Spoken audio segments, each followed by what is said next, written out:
Hi everyone, welcome to the Microteaching for week 14. My name is Ashley Pizzolato and I'll be talking a little bit about indirect objects. So now we're going to talk about what an indirect object actually is. So first of all, they're nouns, objects, and they're always going to be used with a transitive verb. So examples of some common transitive verbs might be bring, pay, give, things like that.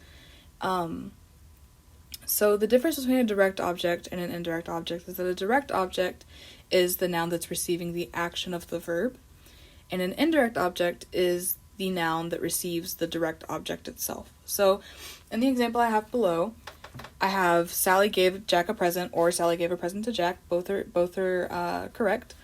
But in both instances, the verb gave or to give is acting on the phrase a present.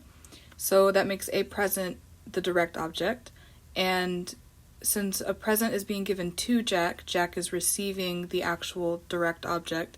That makes Jack the indirect object. Alright, so how do you find an indirect object in a sentence?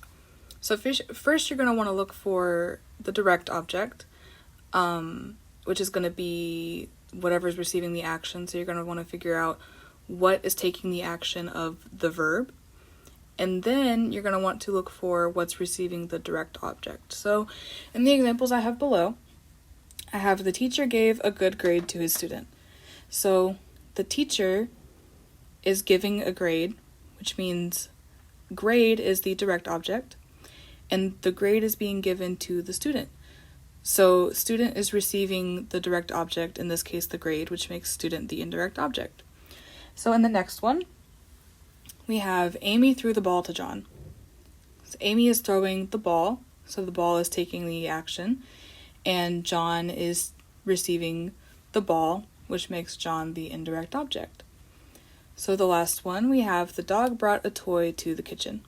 So in this instance, the verb brought is acting on toy, so that would make toy the direct object, and kitchen is what's receiving toy, or the direct object, so that would make kitchen in this sentence the indirect object. So indirect objects can be involved or structured in two different ways. One structure is the prepositional pattern, and the other structure is the dative movement pattern. So what the prepositional pattern is the direct object plus a preposition plus the indirect object. And the dative movement pattern completely gets rid of the preposition. So in the examples below, I have the same sentence written in two different ways to show you the difference between the patterns. So in the first example, we have Jay gave flowers to his wife. So flowers is the direct object because it's taking the action of gave, and his wife is receiving the flowers, so she's the indirect object. But in this structure, there's a preposition between the direct and the indirect object. But in the second example, Jay gave his wife flowers. There's no preposition, and the indirect object comes before the direct object.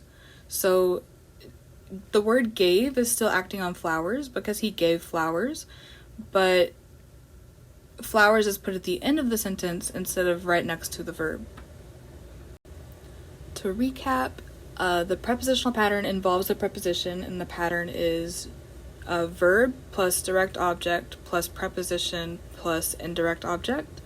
And then the dative movement pattern is verb plus indirect object plus direct object.